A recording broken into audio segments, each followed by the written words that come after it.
በስመ አብ ወወልድ ወመንፈስ ቅዱስ አሐዱ አምላክ አሜን። የክርስቶስ ቤተሰቦች፣ የእመቤታችን የቅድስት ድንግል ማርያም ወዳጆች፣ የቅዱሳን ባለሟሎች በኃያሉ አምላካችን በእግዚአብሔር ሰላም እንደምንሰነበታችሁ እንደምንከረማችሁ አሜን። እግዚአብሔር አምላካችን ሰላም በያላችሁበት ይድረሳችሁ። አምላካችን ኢየሱስ ክርስቶስ ወደዚህ ምድር መጥቶ በዚህ ምድር አስተምሮ እንደሄደ ሁላችንም እናስታውሳለንና ከመቃብር ከተነሳ በ40ኛው ቀን ወደ ሰማይ ያረጋል። ወደ ሰማይ ያረገው ክርስቶስ አምላካችን ዳግም ወደዚህ ምድር መቼ ይመጣል? ይህንን ጥያቄ ክርስቶስ ራሱ በነበረ ሰዓት ገና በአካለ ስጋ እያለ ከሐዋርያቱ ሳይለያቸው ይህን ጥያቄ ጠይቀውታል። የቤተ መቅደሱን አሰራር ክርስቶስ ኢየሱስ ከመቅደስ ተነስቶ ሲወጣ ሐዋርያቱ ተከትለው ተመልከት የዚህን የቤተ መቅደስ አሰራር እያሉ ለኢየሱስ ክርስቶስ ያሳዩት ነበረ። ኢየሱስ ክርስቶስም ይህንን ትመለከታላችሁ፣ እውነት እላችኋለሁ በዚህ ድንጋይ በድንጋይ ላይ ሳይፈርስ ሳይወድቅ አይቀርም እያለ ይነግራቸው ነበረ። ይህንን አንድ ስለሞቱ ይነግራቸዋል። ሁለቱም ደግሞ ክርስቶስ ዳግም ወደዚህ ምድር በሚመጣ ሰዓት ይህን ዓለም እንደሚያሳልፈው ይህን የተሰራውን ግሳንግሱን ሁሉ እንደሚያሳልፈው ለቅዱሳን ሐዋርያቶች ሲነግራቸው ነበረ። ታዲያ ደቀ መዛሙርቱ ወይም ቅዱሳን ሐዋርያቱ በደብረ ዘይት ክርስቶስ ኢየሱስ ተቀምጦ ሳለ ወደ እርሱ ቀረቡና ጠየቁት። ንገረን፣ ይህ መቼ ይሆናል? የመምጣትና የዓለም ፍጻሜ መጨረሻ ምልክቶች ምንድን ናቸው? ብለው ሐዋርያቱ ለኢየሱስ ክርስቶስ ጠይቀውት ነበር። ለፍርድ ለእያንዳንዱ እንደ ስራው ሊከፍል ሊመጣ ሲል የሚታዩ ምልክቶችን አስቀድሞ ለቅዱሳን ሐዋርያቱ ተናግሯል። እንደዚህ ይላል ቃሉን ስንመለከት በማቴዎስ ወንጌል ምዕራፍ 24 ከቁጥር 3 ጀምረን ያለውን ኃይለ ቃል ስናየው በደብረ ዘይትም ተቀምጦ ሳለ ደቀ መዛሙርቱ ለብቻቸው ወደ እርሱ ቀረቡና እንዲህ አሉት፣ ንገረን፣ ይህ መቼ ይሆናል? የመምጣትህና የዓለም ፍጻሜ ምልክቱስ ምንድን ነው? ጌታችን ኢየሱስም መልሶ እንዲህ አላቸው፣ የሚያስታችሁ እንዳይኖር ተጠንቀቁ። ብዙዎች እኔ ክርስቶስ ነኝ እያሉ በስሜ ይመጣሉና ብዙዎችንም ያስታሉ። የጦርነትንም ወሬ ትሰሙ ዘንድ አላችሁ። ይህ ሊሆን ግድ ነውና ተጠንቀቁ። አትደንግጡ፣ ነገር ግን ፍጻሜው ገና ነው። ሕዝብ በሕዝብ ላይ መንግስትም በመንግስት ላይ ይነሳል። በየሀገሩም ረሃብ፣ ቸነፈር፣ የምድር መናወጥም ይሆናል። እነዚህ ሁሉ የምጣር መነሻዎች ናቸው። ያን ጊዜ ለመከራ አሳልፈው ይሰጧችኋል፣ ይገድሏችኋልም። ስለ ስሜም በሰው ሁሉ ዘንድ የተጠላችሁ ትሆናላችሁ። ያን ጊዜ ብዙዎች ሃይማኖታቸውን ይለውጣሉ፣ እርስ በርሳቸውም አሳልፈው ይሰጣጣሉ፣ እርስ በርሳቸውም ይጣላሉ። ብዙዎች ሐሰተኞች ነቢያት ይመጣሉ፣ ብዙዎችንም ያስታሉ። ከአመፃ ብዛት የተነሳ ፍቅር ከብዙዎች ዘንድ ትጠፋለች። እስከ መጨረሻው የሚጸና ግን እርሱ ይድናል። በአሕዛብ ሁሉ ላይ ምስክር ሊሆን ይህ የመንግስት ወንጌል በዓለም ሁሉ ይሰበካል። ያን ጊዜም ፍጻሜው ይደርሳል።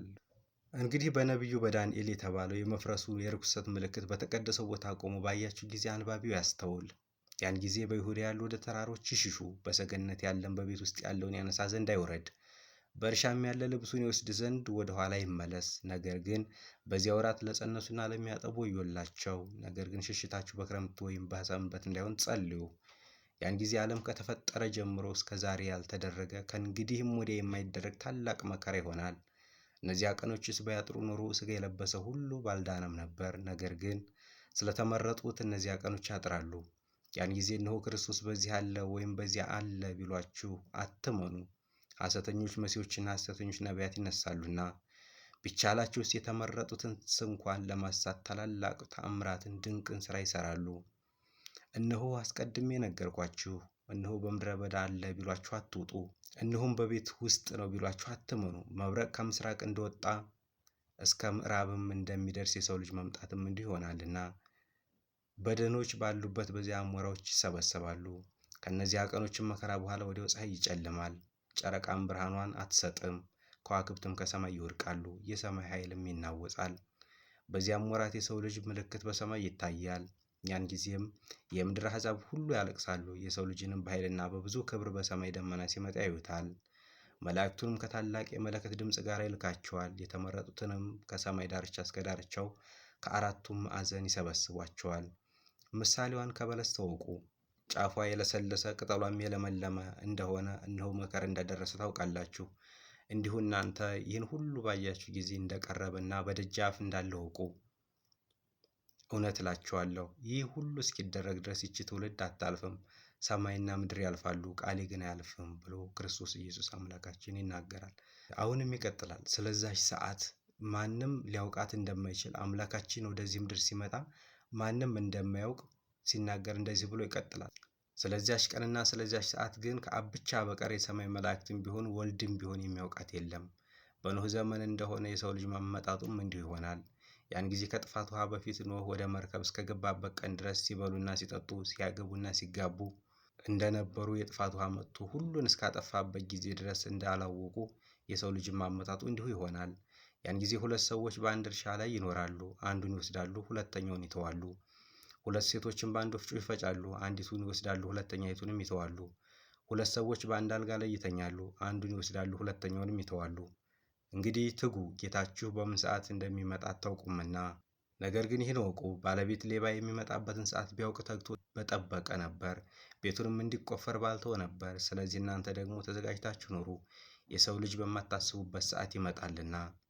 እንግዲህ ምግባቸውን በየጊዜው ይሰጣቸው ዘንድ ጌታው በቤተሰቦቹ ላይ የሚሾመው ታማኝ ብልህ አገልጋይ ማን ነው? ጌታውን በመጣ ጊዜ እንዲህ ሲያደርግ የሚያገኘው ያ አገልጋይ ብፁዕ ነው። እውነት እላችኋለሁ በገንዘቡ ሁሉ ላይ ይሾመዋል። ነገር ግን ያ ክፉ አገልጋይ ጌታዬ ከመምጣት ይዘገያል ብሎ በልቡ ቢያስብ፣ ባልንጀሮቹንም አገልጋዮቹንም ቢደበድብ፣ ከሰካሮቹም ጋር ቢበላና ቢጠጣ፣ የዚያም አገልጋይ ጌታው ባልጠረጠረው ዕለትና ባላወቀው ሰዓት ይመጣል፣ ከመካከሉም ይሰነጥቀዋል፣ ዕድሉንም ከግብዞች ጋር ያደርግበታል።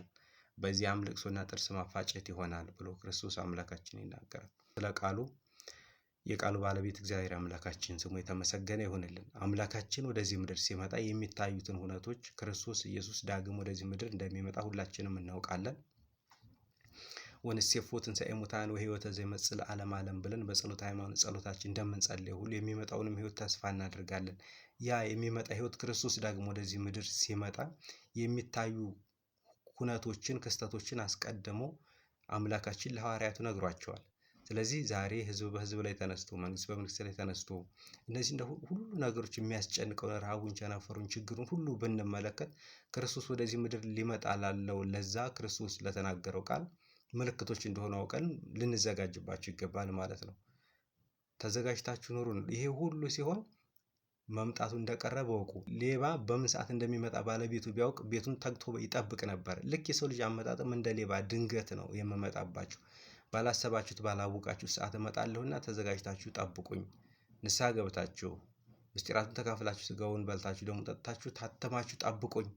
ለዛም ነው እኮ ባለቤቱ በቤቱ ላይ እንዲያበላ እንዲያጠጣል ሰራተኞቹን የሚሾመው አለቃን ይመስላል። ያ ሰው ቤቱን በስነ ስርዓት ቢያስተናግድ በስነ ስርዓት ቢንከባከባቸው ሰራተኞቹን ባለቤቱ በመጣ ሰዓት ያን ሰው ብፁዕ ነህ ብሎ ይቀበለዋል። ከፍ ላለ ሹመት ማዕረግም ያበቀዋል። ነገር ግን ጌታዬ የለም አሁን ለአንገላታቸው ብሎ ቢደበድባቸው ቢያንገላታቸው ከሰካራሞች ጋር ቢበላ ቢጠጣ ባለቤቱ በመጣ ሰዓት የዛን ሰው እድል ፈንታውን ከግብዞች ጋር ያደርግ፣ በመካከሉ ሁለት ይሰነጥቀዋል ይላል። በዛም ልቅሶና ጥርስ ማፋጨት ወዳለበት ጨለማ አውጥቶ ይጥለዋል።